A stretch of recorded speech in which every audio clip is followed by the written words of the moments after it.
Hello, everyone. Good afternoon. Welcome to Leeds Lit Fest 2026 here at Chapel FM for this special event, the New Northern Poets Take Wing. My name is Joe Williams. I'm from the programming team at the festival. We're on day 150 of 9, I think, isn't it? Is that right, Fiona? No, 9 of 9. It's the final day of the festival. We've had an amazing week. There's been so many great events, and it's all been a bit of a blur because it's been so wonderful, and I'm ready to sleep tomorrow. But yes, one last day. We've still got lots of stuff going on today. You'll find some programs scattered around. Anyone listening online will be able to see the website, leedslitfest.co.uk. Here today at Chapel FM. Later on, we've got the Seacroft Canto, the world premiere of the documentary film, filmed partly in here and around Seacroft. And then we've also got Gigs, which is a programme about graphic novels. Later this evening at Hyde Park Book Club, we're closing the festival with John Hegley, for which there are 3 tickets remaining, last I looked. There's not many left for Gigs either.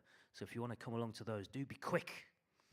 For now, though, we have got the New Northern Poets Take Wing. As I say, we've got Hannah, Rachel and Laura here to talk about that. It's a really great project, Leeds Song, which they're going to be speaking about. Hannah asks me just about every year if I want to get involved in it, and I've never managed to do it yet because I always seem to have something else going on. One day, I will do it. I'm not going to say anything more about it because Hannah knows much more than me, and Hannah and the poets can talk about it. So please welcome them all for New Northern Poets Take Wing.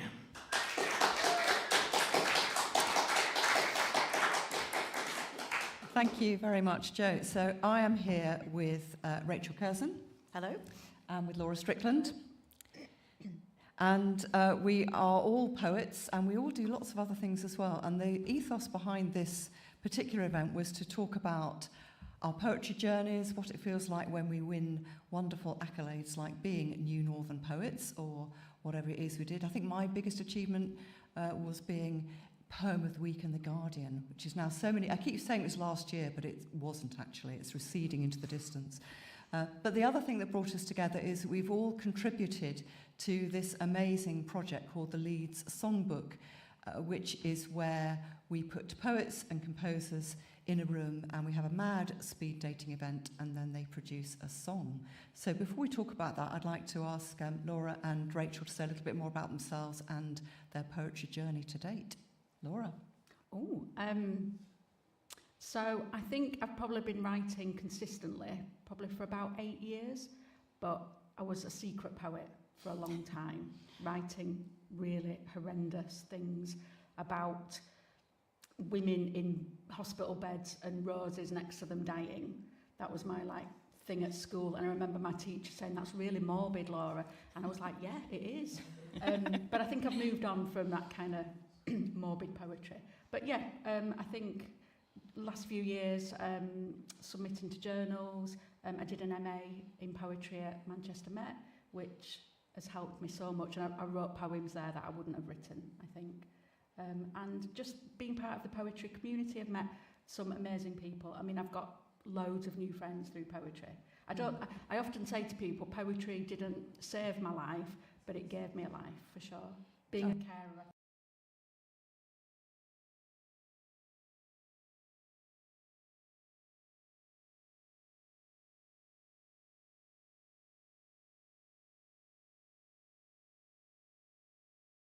Not just my writing, but to, as Laura says, all that networking and all the other things that come with it. Rachel, what about you? I was born in Leeds and grew up in Leeds and went to school not too far away and had some inspirational English teachers, which I'm duty-bound to say because one of them's here, but it is entirely true. And I think I've been writing sort of ever since, just really ever since I can remember, but not always taking it as seriously as I ought to, I think. So I just made a decision and just to sort of put my all into it over the last couple of years, and it coincided with a very good stroke of luck in that I started doing some studying again, and in the privileged position of being able to have a little bit more time for my writing now, although it is definitely finite, and I can see the end of it coming, sadly. But yeah, that's what's brought me here and to the, to the New Northern Poets and to Leeds Song. I think you're being unduly modest there, Rachel, because you are actually doing a PhD, which involves your poetry, aren't you? I am, yes, facing around other things, but yeah, it's been a really lovely thing to be part of. It's over at Huddersfield. I got the Bronte Scholarship, which has enabled me to spend some time doing that and not worry too much about a day job this year. But yeah, we're coming to the end of that period now, I think. Fantastic. Well, you've mentioned New Northern Poets. Would you like to, I know it's from a rival institution and we don't want to give it too much space, but would you like to say, both of you, a little bit about that? Maybe Leeds Litfest could set up its own rival scheme, because Fiona and Joe have nothing else to do, so they look like they need more to do. Yeah, do I have a word count? What am I allowed to say? It's part of the Word Up North overarching project, and it was an opportunity for 6 of us to come together and have some mentoring and some incredible opportunities through Word Up North and the Ilkley Literature Festival. So we got a brilliant showcase day and we were looked after and we made some super connections, which I think is by far and away my takeaway from it, just meeting some amazing people. Yeah, it is the most amazing opportunity, and if anyone's listening and they're thinking of applying at some point, please do, and don't worry if you get rejected. It took me 3 times to get onto the New Northern Poet scheme. Keep going, because it is transformational. It's an amazing experience. And Word Up North are just the best communicators, best organisers. They're just phenomenal. So what are the criteria? Do you have to have a Yorkshire passport or be under a certain age? Or I'm thinking of all the ways in which I couldn't be a New Northern Poet. There's nothing to do with age, absolutely. I think you have to be based in the north of England. I think that might be a criteria. Yes. Yeah. I think you have to, have been doing some writing. I don't think necessarily you have to have won awards you don't have to be published. Actually, I think there is some criteria around that. You don't have a published collection, but I could be wrong. But it's pretty broad in terms of eligibility. Yeah, and the process isn't. It's robust, but you don't have to write reams and reams. And for some things, you have to write for about 100 years about why you want to do it. But actually, it's quite straightforward. I think the New Northern Poet scheme. It sounds brilliant. And you mentioned the word robust, which brings us neatly on to another topic, which is. It's lovely getting these prizes and these accolades, and we all love it when we get the yes, we're going to publish you, and please come and do an event. But we also need to have a little bit of resilience, don't we, about when things don't go quite so well. And I only discovered it yesterday, so it's my new toy. I've discovered the term hedonic treadmill, which I'd like to share with you, which basically means that most people have a base level of happiness, contentment in their life, regardless of the things that happen to them, whether it's good or bad. And there's a little graph that sort of shows it. It's a bit like looking at climate change and El Nino and how it's sort of going off the scale, and how actually fairly quickly you sort of even out and go back to your base level of happiness. But is there anything you can share with aspiring poets about how to develop a thick skin, or where do you keep your supply of hankies for crying when it all goes wrong? I think you have to make a decision about these things, and if it's really what you want, if you want to do it and you want to write and you want to get published and you want all of that, you've just got to go all in and just do it and take all the rejection. If you don't, that's fine. Take up macrame or just write for yourself. But I think you've got to be clear in your mind if this is what you want. So from my point of view, I want to get my collection published and I want to be in great journals, and I want great opportunities, so I'm just going all in. But with that comes massive rejection. I mean, so much rejection, over and over again. And then you get something amazing, like the New Northern Poet, or you get published in Butcher's Dog, for example. Your best, that was in my mind, I wanted to be in Butcher's Dog. But it took ages. I think it took 5 times. Propel, it took about 7 times, I think. You have to just go all in. I got rejected this week, for my collection, and I was like, oh, for God's sake. But then actually I came back up to my level and I'm like, right, where else can I send it? And that's just the way that I deal with rejection. Yeah. What about for you, Rachel? I think that's really healthy, and I completely agree with what Laura's said.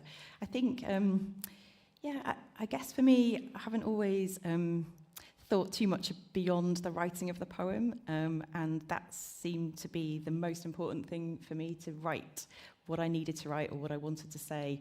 And the measure of success that I had from that was, for me, was whether or not it articulated what I wanted to say in the first place. But I think sending it out is, it's important to think about how your work's going to be received and whether there's an audience for it. Those things are important, and I'm kind of getting myself around to considering that more carefully now. I think things like social media they're a bit of a double-edged sword. In one respect, it's amazing to have a community, and also I use it to... I'm not always so plugged in person to poetry events and opportunities, but since being on, X as it was, or Instagram, these things just crop up, and it's a nice kind of notice board to find out what's going on, and that's been really, really useful to me. On the other side of the coin, I suppose, in the early days before the internet, when I was starting off, I suppose I was a bit braver about my submissions, because I had no idea that what I was applying for or submitting to was quite so prestigious, and I would never have done it if I'd known. So ignorance was a bit of bliss then, and now I do tend to second guess myself a little bit, but I'm trying not to. Great. Yeah. Well, Rachel mentioned writing what you want to write, and this brings us really kind of to talking about Leeds Song, where you could write what you wanted to write, but there was a brief, which was, in the last few years, Leeds Song, which I'm very proud to be part of. It's a music festival that happens every year of songs for voice and piano, and we've had some events here that have involved that. And I have the amazing task of pulling together a forum of poets and composers every year. I need to find 10 poets. If there are poets out there who think this might be them, let me know. And then my counterpart, Martin Idden, who's at the University of Leeds, helps track down 12 students of composition. We put them all in a room together and have a mad speed dating event, at the end of which we have what I call 10 breeding pairs. And the breeding pairs then dutifully go off with a timetable and lay a perfect little egg.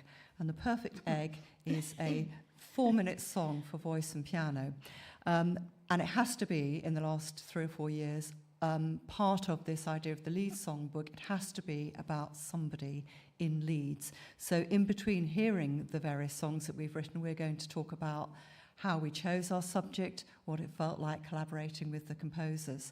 But can we just start off with, would you like to just have a few little reminiscences about your experience of Leeds Song? Laura, you did it 2 years ago now, and we still quote Laura's main comment, which I hope she's going to remember, in our publicity. And I have to say, when we heard her song, and it's coming up in a little while, I'll cue Elliot when it is going to come, there wasn't a dry eye in the house. So, Laura, tell us a little bit about the overall experience of Leeds Song for you. I still remember it being such a beautiful part of my life, actually. And I said at the time, it wasn't only one of the best experiences of my poetry life, it was one of the best experiences of my life. It was absolutely wonderful. Just everything from start to finish, and just working with other artists, so working with musicians and composers. I remember, because Christina Diprose did it the same year as me, and I remember she and I were sitting in the rehearsal rooms, and the composers and the musicians were talking in their language, and we were just sitting in there looking at each other going, this is amazing, we've no idea what they're on about, but it sounds wonderful. It was just so good to be with other artists that were not poets. It was just, and we did it at Leeds Minster, which Leeds Minster is such a gorgeous environment to do something like that. And we were just swanning around all day, just feeling all floaty and poetic. It was wonderful. It really was. And just to meet some of the young musicians from all over the world as well, some of them, weren't they, and the composers. But just to that journey of writing a poem and then seeing it become a song, and then just going off into the world and is part of the repertoire now of the musicians and the composer, was just, it's a wonderful idea. I'm so pleased I was involved in it. A wonderful experience, rather, yeah.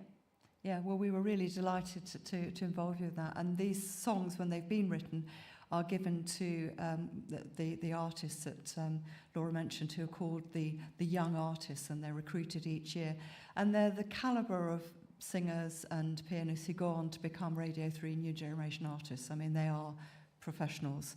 And I was just struck. I mean, I hang out for the whole week. I'm just completely starstruck by it, and I can get comps for all the things and sort of pretend I'm part of this incredibly cool scene. And they're just so passionate about it. And as Laura said, you know, we hope that these songs will go on to be part of their recital in the Wigmore Hall. And it might be. And that is just incredible to think that the work we've made, that we've put together with composers. And I particularly like it, actually, when I find poets who are not really into classical music. They never thought they would do this. Maybe they, you know, singer-songwriters, and maybe they like other sorts of music. But to be writing something that's sort of bringing a modern interpretation to a really traditional romantic art form from the 19th century, a really kind of apparently esoteric thing of, you know, a song for voice and piano, was generally written in German. It was usually about I'm walking by a brook and my heart is sort of like the moon, and I can see the shadow in the stream, and I think I'll just kill myself because my love no longer loves. You know, there's a lot of that sort of stuff. So a lot of angry, grieving stuff. And we just take this sort of form of a song, a very intense song for voice and piano, and take it somewhere totally different. Rachel, tell me about your experience. I didn't know you as well as I knew Laura when I got you recruited into this, but how did you find the overall experience of it? Oh, it was an absolute gift. And actually, the reason why I applied was seeing Laura's quotation. Saying that it was a life-changing and amazing thing. And I thought, yeah, that sounds incredible. I mean, I am involved in music in my other life, I suppose, just as an amateur. But I've sung in chamber choirs for a while now. But this was a completely different experience. And I think it's funny what you were saying about just listening to those conversations happening around you. That was my favourite part of the whole process, I think, is after the performances, just being taken around the artwork, actually, by the artists and hearing about their process and just feeling that connection with someone else who's making stuff. And Hannah, I remember you opened the day, or the couple of days really, with something that I found really moving, just talking about the act of collaborating and making art in difficult times, you know, and sort of how that might heal a fractured world, if you don't mind me being so lofty. But I think you said something really really important and wise at the start of that process, and I think, yeah, that was a good thing to be part of. Thank you very much. Well, it's just an absolute delight to do that steering process, and I've had the privilege of occasionally, because sometimes the poet has not been able to turn up on the day, stepping in and actually being one of the poets as well as doing the sort of convening. I think we ought to start hearing these songs. So, Elliot, could you please give us Laura's song? And we're going to have this, I hope, broadcast onto the screen behind us. And it will start with Laura reading the poem so that you'll know what it's about. And we'll have a little chat about it after we've heard the song before we move on to the next song. Thanks, Elliot.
Hello, my name's Laura Strickland, and this poem and song is called Richard's Song. in memory of Wilma McCann. I stitch your name on ribbons, Mum, and stream them to our garden on Scott Hall Avenue, where a bird weaves them round her nest to keep her babies warm. And when she leaves to look for food, they're safe and not in fear of falling. When they learn to fly, their song will follow kids chattering their way to school. They'll sing of longing, the sound rising to the sky. They'll sing and sing and sing until they raise their young to sing for you, Mum. Until everyone sings your name, Wilma.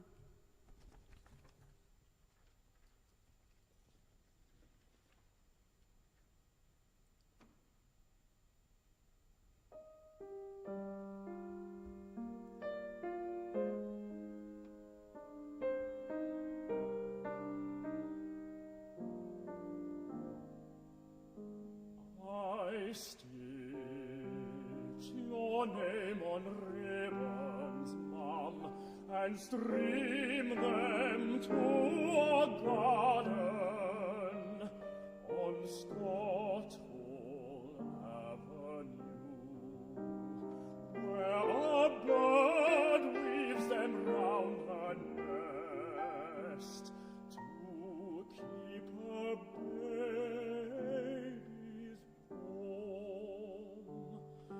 And when she leaves to look for food, they're safe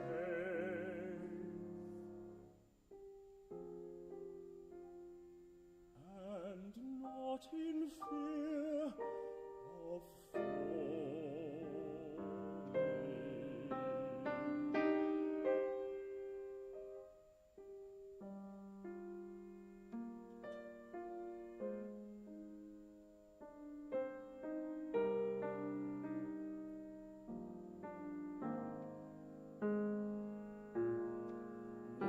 When they learn to fly, their song will follow, kids chattering their way to school.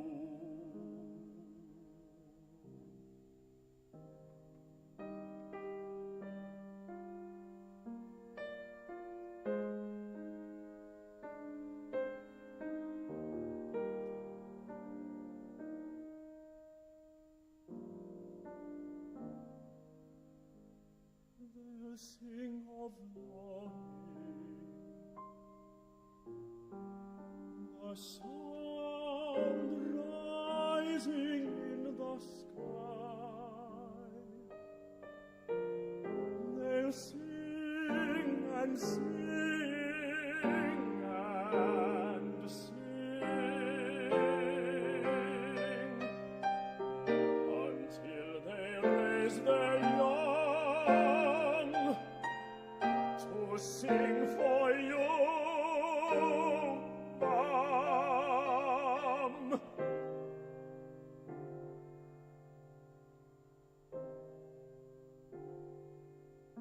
Until everyone sings your name, Wilma.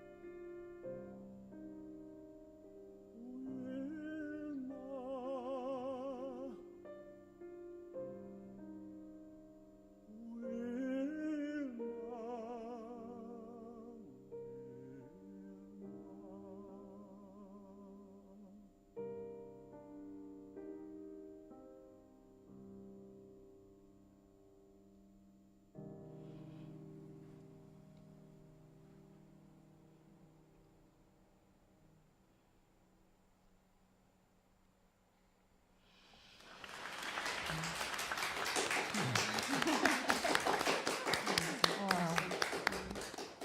I just think that's such a beautiful, beautiful, perfect piece of art. Quite hard to get composure back after that. Laura, can you tell us a little bit how you chose your subject and what happened to that once it became a poem and how it turned into the song. So I think leading up to applying for Leeds Song, I knew in my mind who I wanted to write about. And at that point, I hadn't been writing the collection that I am writing. But for those of you who don't know, Wilma McCann was a young woman who lived in Leeds with her 4 children and was unfortunately murdered in 1975. And I knew I wanted to write about her and about her children, and this idea that she had to do something that she necessarily wouldn't have chosen to do, but for having to look after her kids. So I knew I wanted to write about her, and I don't think necessarily we write music about people like Wilma, about people who have her particular background. And coming from a working class background myself, I feel like I'm in that group with her. That kind of music isn't written about people like us, for example.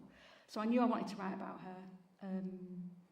And so, what was the other part of the question? Sorry. Anything else you want to say about it, really? So, how did it feel, it being turned into a song? You worked with Dawn Waters, didn't you? So yes, I knew before the meet and greet, and maybe this is me being kind of closed-minded, I don't know, but I knew in my mind that the kind of composer I wanted, I didn't want anything experimental, I didn't want anything out there or weird.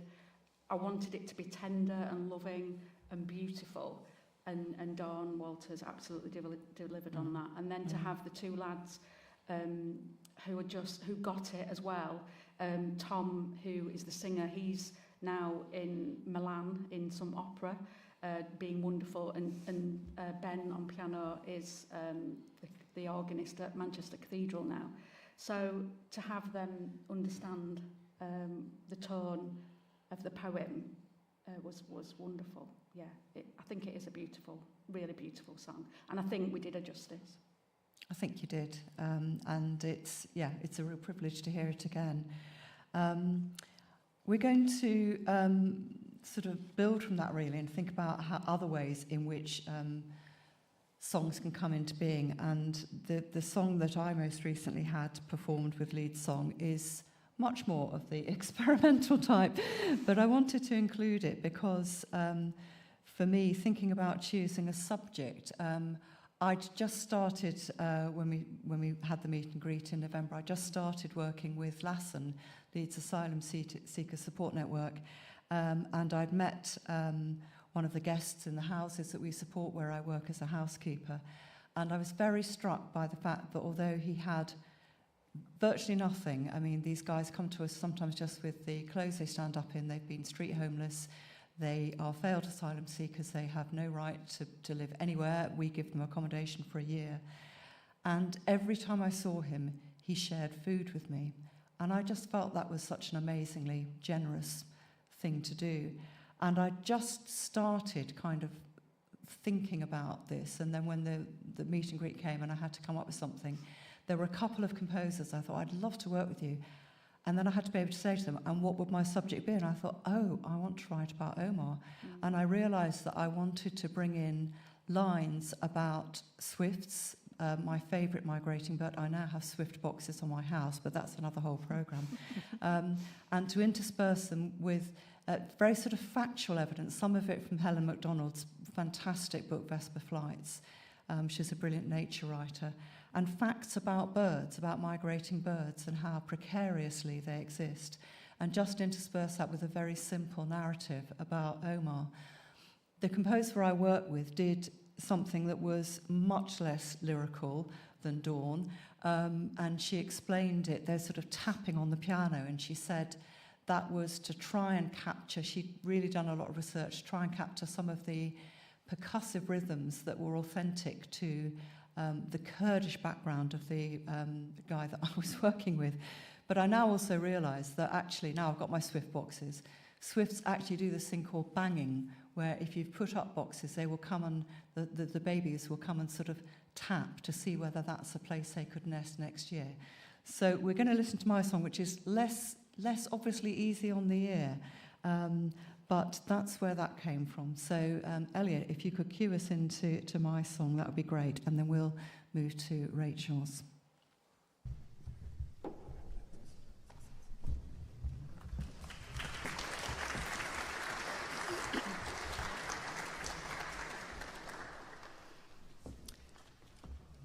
Omar, apus apus. I am cleaning the kitchen when Omar invites me to share his food. Maybe residents, partial or passage migrants, summer visitors. Slices of bread pop up from the toaster. 2 boiled eggs are peeled and broken open.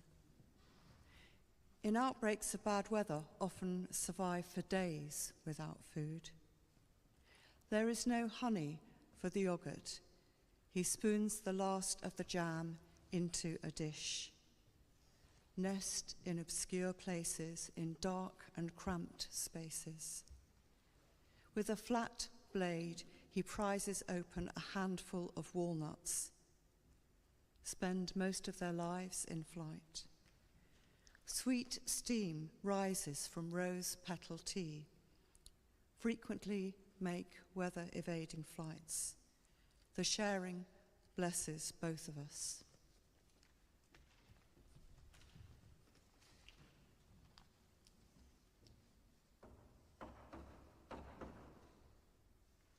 I am cleaning the kitchen when Omar invites me to share his food.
He prizes open a handful of walnuts. Send north of their eyes infinite.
The sharing blesses both of us.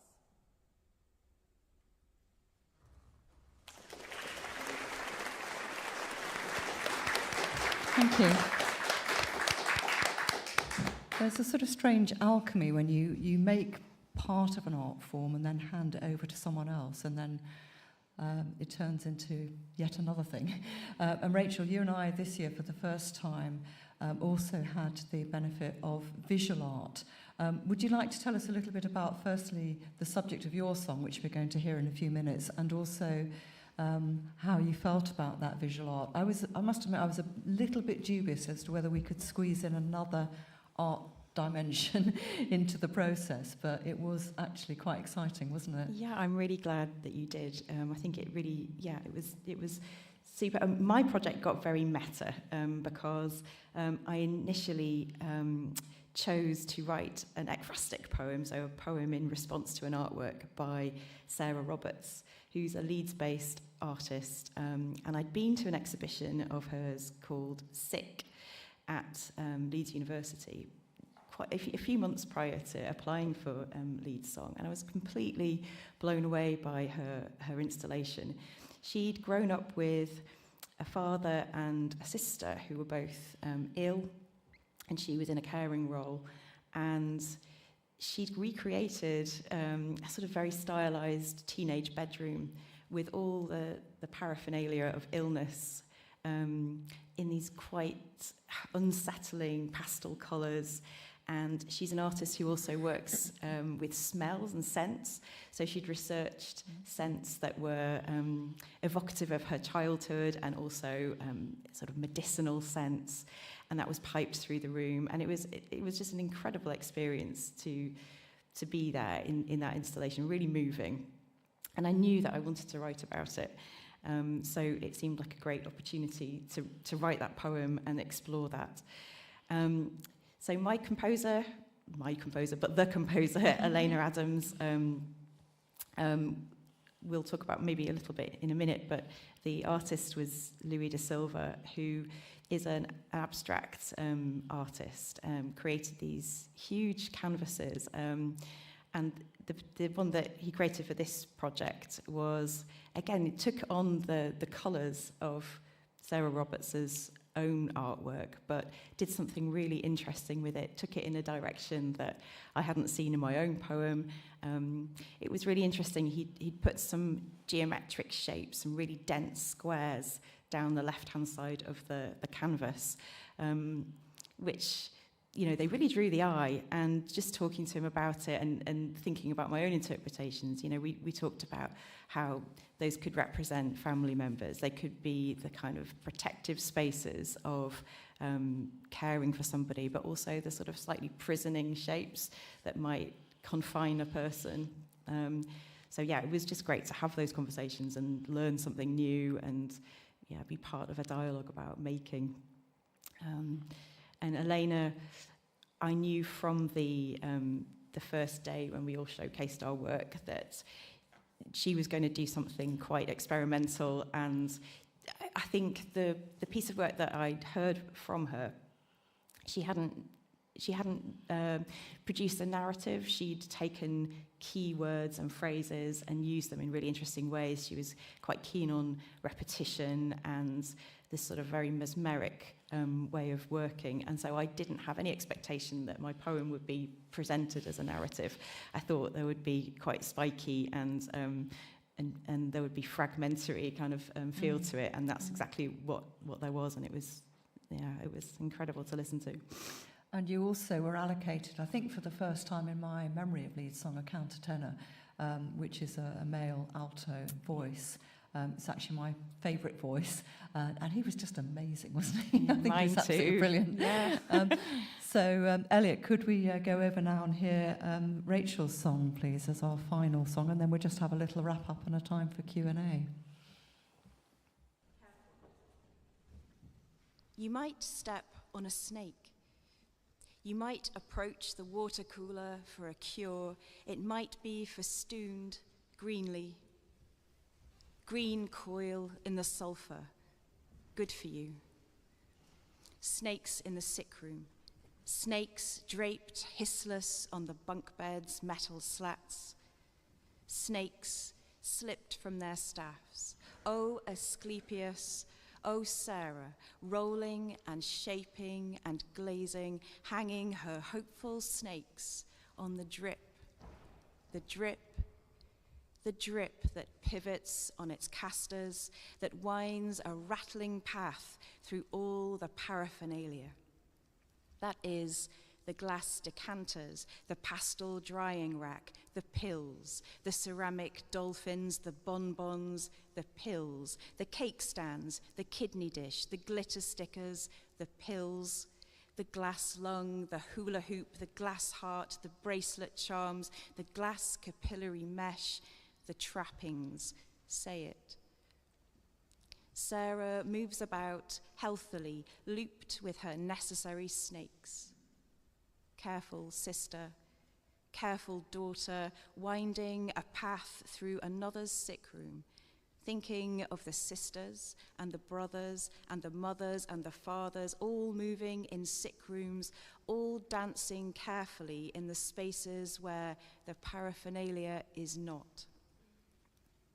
The windows are open to the street. The grass is a real green, and its smell is grass.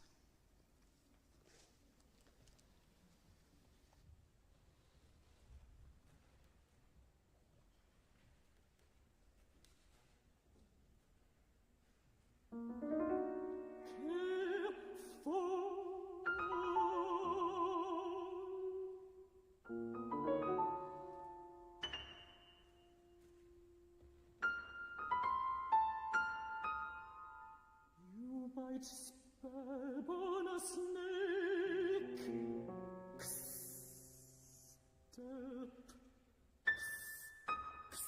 Snake.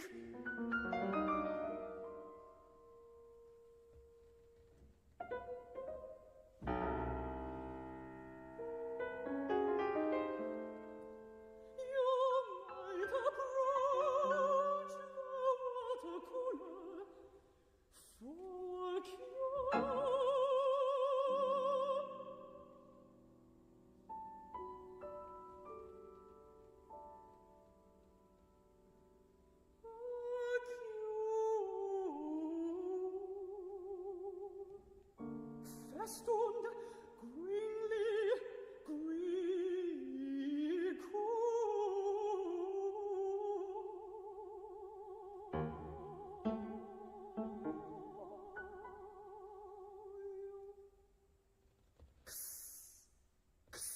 sulfur.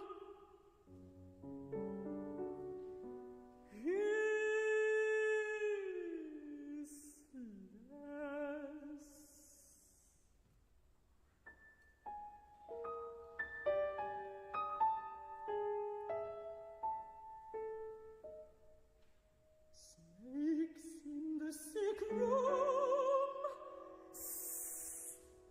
Sick room.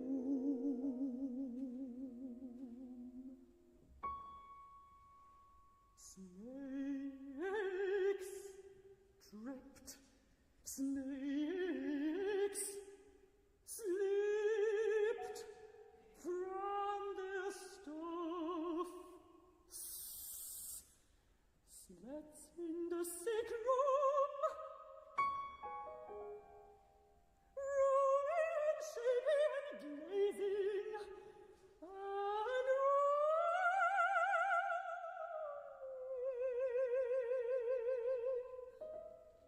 shaping.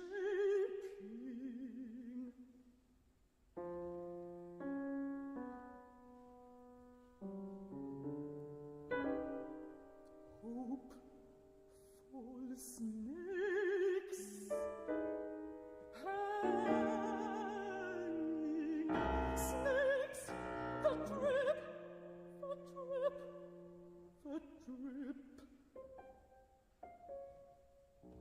pivots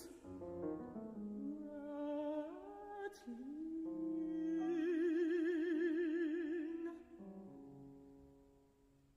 winds through the paraphernalia.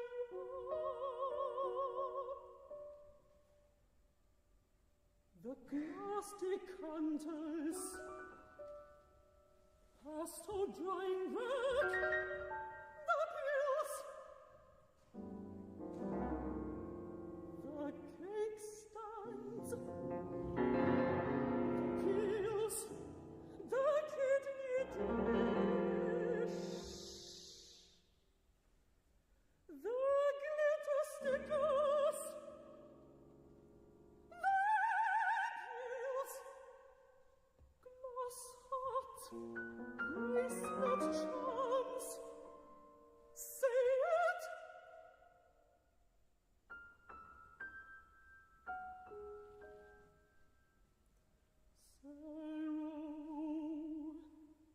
Sarah,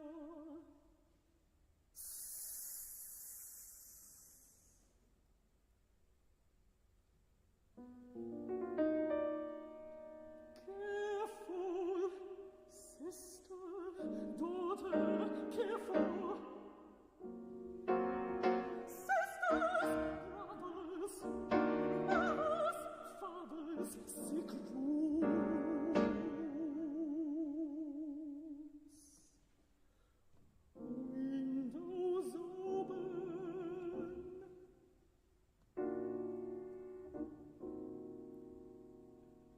Grass are real green, and it smellless grass.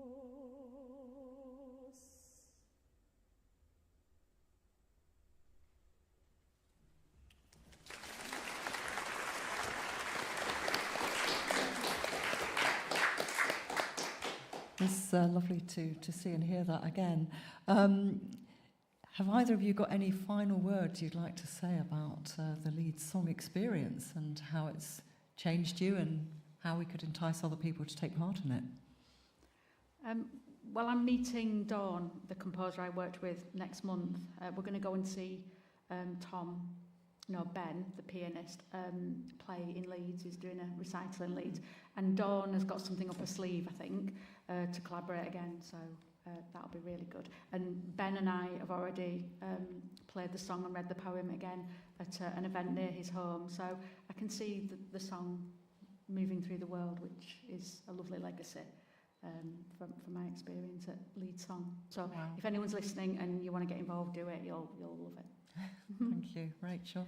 Yeah, I would echo that Leeds Song. Are you you're recruiting at the moment? I will be recruiting very soon, as soon as I have the energy to start a new project. Yeah, around about July, August, I'll be looking for my 10 poets for next year.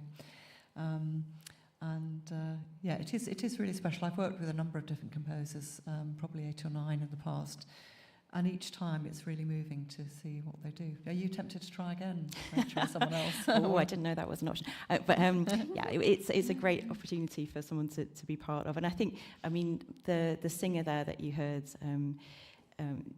Jeng, is going to have a glittering career, I'm sure, but I doubt there'll ever be another opportunity for him to hiss in a song. So I feel that that's a legacy in itself.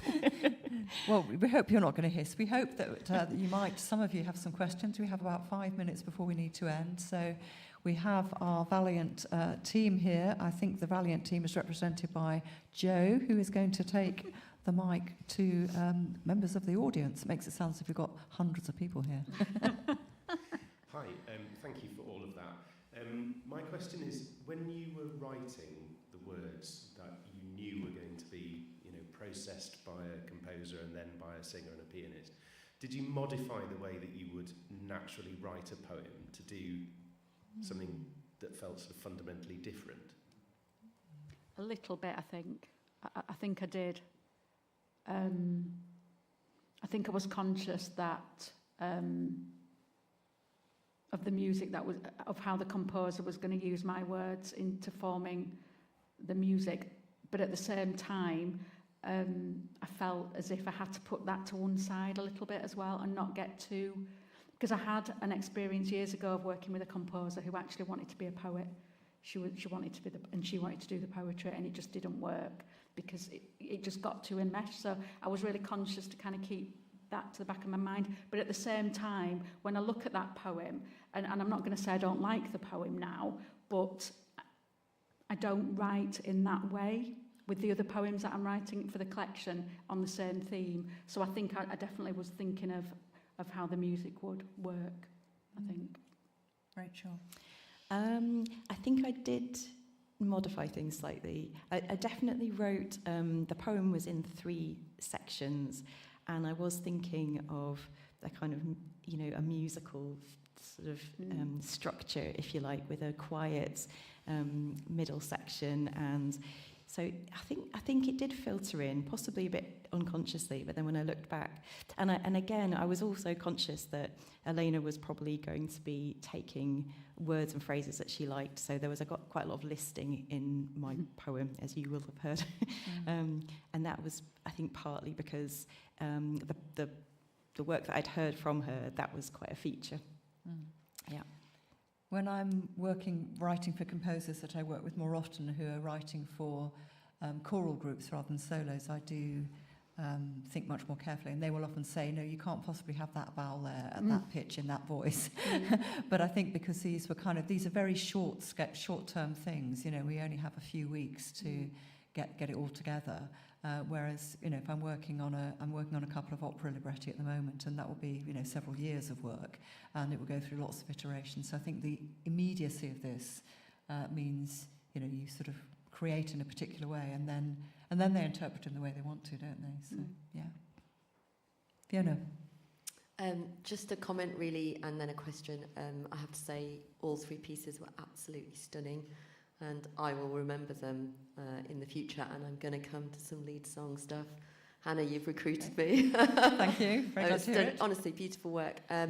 But do the people, so Sarah, Omar, and Wilbur's family, do they know you've done this? And if so, what was their reaction? And if you haven't, then was there a reason for not letting them know that you'd done these beautiful works that feature them? I'll just say a word on behalf of Leeds Song about that. We do say that we have to get permission from people for them to be named. We had an instance a couple of years ago when the subject of one of the poems didn't want to have anything to do with it. Omar, being an asylum seeker, is very fragile. He not only was very pleased to have his name mentioned, he came to the performance. And then I was asked to write about it in the newsletter, and we usually in the newsletter replace the names with other names. And he said, no, I want my name to be there because I'm proud. But what about Richard? I did contact Richard via his PA and was happy, from what I could gather, that I was writing a poem about his mother. It is something that I'm conscious of, absolutely. But no, I did reach out. And I sent him a copy of the poem and a link to the song.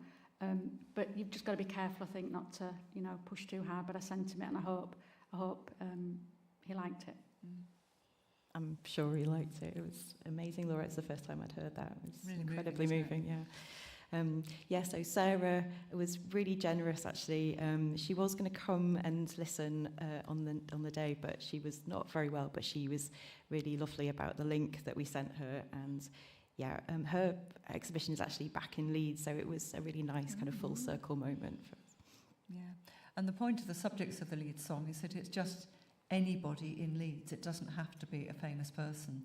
A year or two ago, we actually had Alan Bennett as one of the subjects. He didn't come. But it doesn't have to be anybody famous, and that's really kind of the point of it, because one of the ways that Leeds Song wants to make its work more accessible is to say song is about everybody. Anybody can be a subject, anybody can make a song, anybody can have that experience. And so Emma Storr, who's known to some of us, did a most amazing song about her online yoga teacher, which was brilliant. And Chris Campbell, who's done a number of songs for it, wrote about his famous baker, his favourite baker. So if you're thinking about doing lead song, you do not have to know a famous person. It could be your shopkeeper, your father. Liz McPherson wrote about cutting her father's hair, which is really beautiful. So I think that's probably enough from me. Any further questions? Oh, yes. Hello. So James. We recently did a kind of songwriter, poetry to song workshop with Peter Spafford and another guy whose name escapes me. And at the end of that workshop, we had some members of this Leeds Songbook perform for us. And they mentioned how, you know, they sing in an operatic style, whereas most of what we're used to is crooner style. And I think that's the part that I found quite fascinating, you know, setting poetry to crooner style music as opposed to classical. So I guess I was wondering, would they ever change up the musical style of it? Would it always be, say, classical operatic? Or maybe they would go more Michael Bublé? The composers who are recruited from music colleges all over the UK. So they might, in fact, one that I'm working with is particularly interested in film music. So it is going to be, I guess, in the very broadest scheme, classical, but as you can see, very, very diverse. And you know, the point of the meet and greet day is that you find the connection with the musical style you feel would work with your poetry. Thanks, James. Great question. I think we've got one more question over here, and then we probably need to wrap up. I think you've probably answered my question, which was about what you described as a speed dating process. Yeah. I was going to ask, could you be a bit more specific about that process by which the writers Sure. were paired with composers? Okay, well, we have a day, and each of the poets and composers have 5 minutes to showcase their work to everybody. It is very high octane. It's absolutely terrifying for those of us who are introverts, because you just have to really put yourself out there, isn't it? Yes. But we do, because that's what we do. And then over lunch, as well as eating your lunch and sort of kind of shaking yourself down a bit, you just go, you kind of make a beeline and put in a bid for the person you want to work with. And then Martin and I get you to put down your 3 favourite people. We take those bits of paper away, and in a magical process I cannot disclose, it comes out with the 10 breeding pairs. But seriously, we've never had it that anybody had to work with somebody where there wasn't any mutual interest. Sometimes people say, I will work with anyone, I'm happy to work with anyone. I happen to know, because I saw the bits of paper, I was 2 people's first choice, and I'm now working with the other person for whom I was their first choice on a couple of operas, so other things can come out of it. But I guarantee, if you are a poet and you do this, you will find your pair. It might be a tempestuous relationship, but as we say, it's kind of like a one-night stand rather than a 40-year marriage. So, you know, as long as you can get it together to make this one beautiful song, then that's all that's required. I think that's probably, we are pretty well bang on time, which I'm pleased to have. So, Joe, do you have any final I'm just going to say that's we'll wrap that up there. So, thank you for that really interesting discussion, and it's great to hear the songs as well and see them for those of us who are here in the room. So, thank you. I want to say thanks to Elliot and the guys for doing the tech as well, and thanks to Chapel FM for hosting us, and to all of you. So, Laura Strickland, Rachel Curzon, and Hannah Stone. Thank you all very much. What time do you guys wake up at in the morning? I wake up at 5, 6, 7